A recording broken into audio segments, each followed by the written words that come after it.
While we may be seeing Austin Butler living in the epic Graceland in the Elvis movie right now, in reality, he's a California boy born and raised. These days, he's moved out of the lavish mansion he shared with ex-girlfriend Vanessa Hudgens, but it's likely only a matter of time before he treats himself to a nice bachelor pad. Also, Michael and I dropped our very own house tour of our new home we moved into this year. So go ahead and subscribe to our family channel if you want to see where we're living and more of what we're up to. Oh, and once you watch, let me know what you think of our home. In these videos, we don't reveal any addresses, and even though I've done a house tour of my own place, please do not show up at any private residences because it's not safe for anyone. Austin Butler is an American actor whose name you might not have heard all that often up to this point, outside of his relationship with ex-girlfriend Vanessa Hudgens. But now that he's so amazingly brought back to life Elvis Presley and Baz Luhrmann's recent biopic, my guess is we're about to hear a whole lot more about him in the near future. So what better time to investigate his home life and take a look at the mansion he used to share with his former flame. These two began their love affair in 2011 when they both had far fewer credits to their names. Over the following years, Austin stuck by Vanessa as her star continued to grow, while he booked gigs in ultimately failed TV series like The Carrie Diaries as well as The Shannara Chronicles. Then in 2018, these two decided to take the next step in their relationship by going in together on a mansion in the Los Angeles neighborhood of Los Feliz for just under $5 million. A few months later, Austin booked the role of Elvis, something that Vanessa was super excited about at the time it happened. But as much as these two wanted to play house with one another, as the king himself would croon, only a year later they went their separate ways, with Austin being the first to move out. And while Austin might not have had the opportunity to spend all that much time in this jaw-dropping property, I thought I'd give you guys a taste of his former home. Hey guys, it's Kara back with another exclusive house tour here on Famous Entertainment, this time looking at the homes of Austin Butler.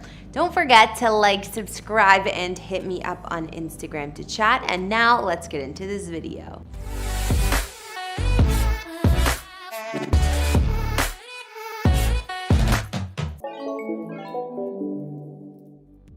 The home that Austin and Vanessa shared was first built in the early 1920s in a Georgian colonial style as a gift for the silent screen actress Julia Fay, the mistress of the legendary film director Cecil B. DeMille, who conveniently enough lived nearby in the neighborhood of Lowland Park. That's how the home earned its original nickname of the Little DeMille. After Cecil and Julia passed on, the home came to be owned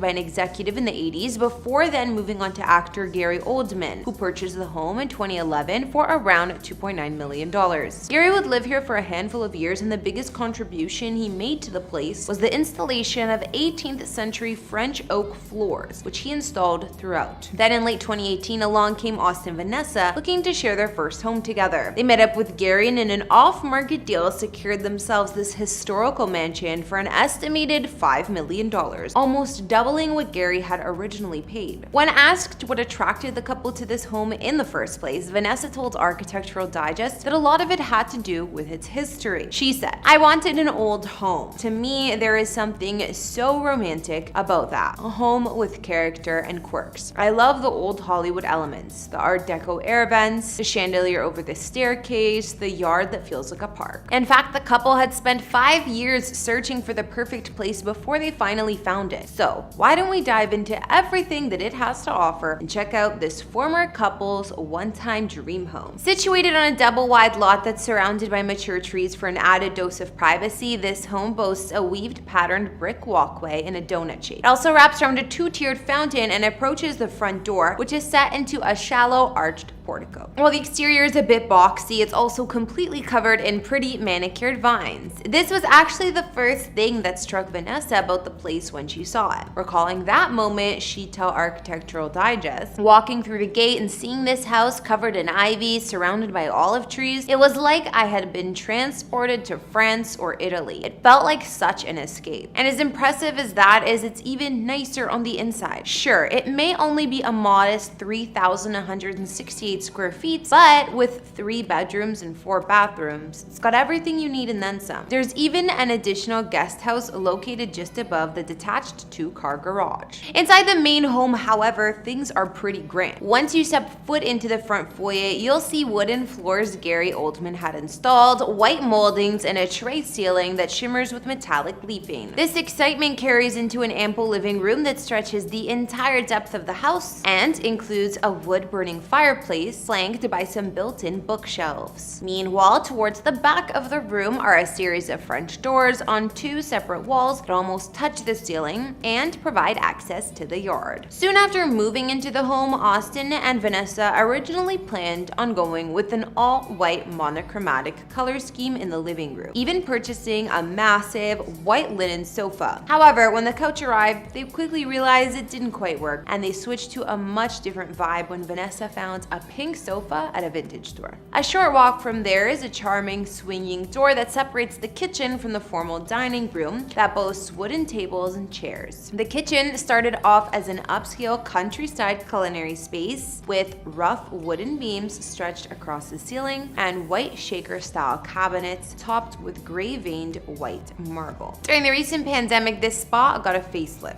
Some leftover tile from the primary bathroom was turned into a backsplash, and the countertops were replaced with Carrara marble. Some of the cabinets were also removed, while the ones that remained were repainted and big oak beams were installed to provide open shelving. There's also a breakfast nook where they added 1950s style pendant lights imported from Germany and a luxe leather banquet booth that was inspired by the restaurant Maison Premiere in New York City. Up on the second floor, there are 2 guest bedrooms with a Jack and Jill style bathroom, but the star of this floor is definitely the master suite. Austin's former bedroom stuck with the original vibe by keeping its initial fixtures and hardware like glass doorknobs. But once these 2 moved in, other original elements of this suite would soon change. An interior designer was brought in to cultivate what was called a cave vibe for this intimate space, especially after Vanessa became obsessed with the idea of sitting in a deep ceramic bathtub. In order to achieve the desired effect, the bathroom had to be moved, and a few walls were knocked down in the process. Then, a ceramic egg-shaped tub designed by Native Trails was brought in, and it was mission accomplished. Finally, let's take a look at the backyard. Walking out those French doors in the living room, you'll discover a blue stone terrace that steps down to a lengthy and swimmer-friendly pool. Past that is a vine-draped pergola structure that hides an above-ground hot tub. There's also a grassy lawn with large open spaces and a rectangular koi pond. Austin and Vanessa then added their own personal touch by bringing in an artist to paint a mural of faces on the wall surrounding the pool, while also installing a long table so that they could host al fresco dinners with produce from their own garden. If only those good times could have lasted. As mentioned earlier, during the majority of their relationship, Vanessa was most definitely the busier of the two. But once Austin landed the part of Elvis, things changed and these two began to see much less of one another. As any of us who've ever been through it know, long distance can put a lot of strain on a relationship, and that's what happened here. After owning this home for a little over a year, Austin and Vanessa split, and by all appearances, it was Austin who was the first to leave. Vanessa would continue to live here for another 2 years and even invite Architectural Digest in for a tour. But then, just 6 months after showing the place off, she decided to sell it to Ronan Farrow and his longtime partner, John Lovett, for $6.7 million. Almost $2 million more than she and Austin originally spent.